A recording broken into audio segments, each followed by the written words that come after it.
Reprise du débat, l'honorable député de Repentigny pour 5 minutes. Merci, Monsieur le Président. Avant de commencer, j'aimerais remercier tous les députés de la Chambre, de tous les partis, mes honorables collègues du NPD pour leur soutien, mais aussi les libéraux et les conservateurs.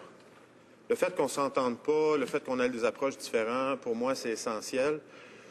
Le fait même qu'on ait amené le débat de ce qui se passe à travers le Canada au niveau des organismes est essentiel.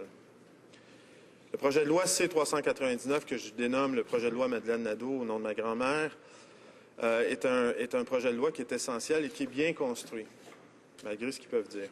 J'entends des chiffres comme 430 millions, mais le fait est que le ministère des Finances et le directeur parlementaire a évalué le projet de loi à 130 millions. Donc, ce n'est pas tout à fait les mêmes chiffres. Mais encore, l'essence du projet de loi, c'est de voir qu'il existe une problématique et c'est d'aider. Le nombre de bénévoles à travers le Canada stagne en ce moment. Et la majeure partie des bénévoles que j'ai rencontrés, et oui, il y a eu des consultations qui ont été faites, m'ont souvent dit « on arrête de faire du bénévolat parce qu'on n'est plus capable. Les bénévoles payent et ce n'est pas normal. » Service plus qu'essentiel, dernier rempart de notre société, qui apporte des résultats concrets. Et les gens qui sont là, qui font ça de leur cœur, sont obligés de payer de leur poche pour même être présents.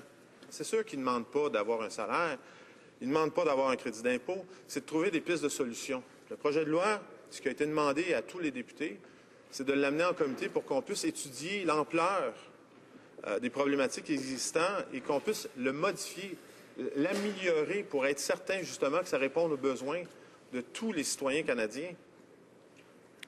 J'ai eu l'opportunité la semaine dernière, le 15 novembre, d'avoir une soirée où on avait environ une cinquantaine d'organismes, dont un peu plus de 120 bénévoles. Et c'est là le point. Ce n'étaient pas les bénévoles plus les organismes qui étaient présents, c'était les bénévoles qui ont constitué, qui gèrent à tous les jours ces organismes. Et eux, sans aucun équivoque, ont soutenu le projet de loi et ont dit que c'est un pas en avant. On veut aller, Monsieur le Président, dans une direction où on cherche des résultats. Institution ou bénévolat, machine ou humain, c'est ce qu'on entend souvent ici, l'espèce de débat philosophique. Ce que j'entends du gouvernement, c'est toujours « Ah, mais les organismes, on leur apporte un soutien, les organismes, on leur apporte un soutien. » Comme si la solution à tous les problèmes, c'était toujours de prendre de l'argent et de le domper dans la cour du problème, en espérant peut-être que les gens, les pauvres citoyens, soient enfin heureux des résultats qui sont apportés sur la table. Mais aucun organisme, aucune fondation ne peut exister sans l'apport humain, sans l'apport des bénévoles. Et c'est eux qui souffrent en ce moment. On a une population qui est constamment croissante au niveau de son âge. On a de moins en moins de jeunes qui participent.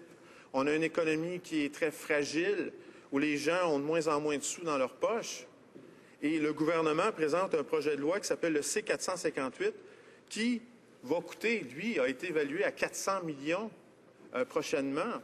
De notre côté, on applaudit l'effort qui est fait. Le projet de loi en question est de faire en sorte qu'il y ait une semaine de reconnaissance philanthropique et en plus qu'on rajoute 3 mois à collecter encore plus d'argent que les gens ont pu.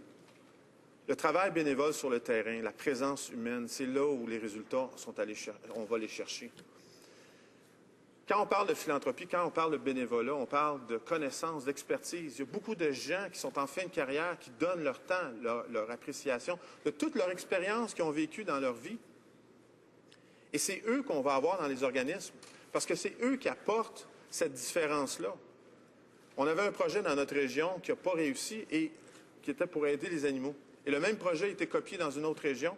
Et la différence, l'expertise, les bénévoles qui étaient là, des anciens directeurs de banques, des gens qui étaient impliqués, qui connaissaient comment aller chercher des crédits, ont réussi à acheter une bâtisse, ont réussi à créer une entité. Pourquoi? Parce qu'ils ont mis de leur temps. Ils n'ont jamais calculé l'argent qui devait être mis à l'intérieur. Au contraire, ils ont optimisé.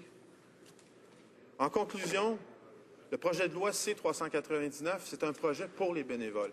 Et ce que moi j'entends ici en Chambre, c'est que de notre côté, on les soutient, les bénévoles, on les écoute, on veut l'envoyer en comité justement pour trouver toutes les solutions ensemble. Ensemble. Travaillons ensemble. C'est le message qu'on envoie. Et non pas toujours trouver des excuses. « Ah, ça va coûter ci, ça va coûter ça, c'est les institutions, ça va être trop lourd. » Non, le projet de loi a été bâti pour que le fardeau soit sur les bénévoles, que ce soit à eux qui demandent, s'ils sont intéressés de demander. Donc, je vous remercie, M. le Président. Bonne journée.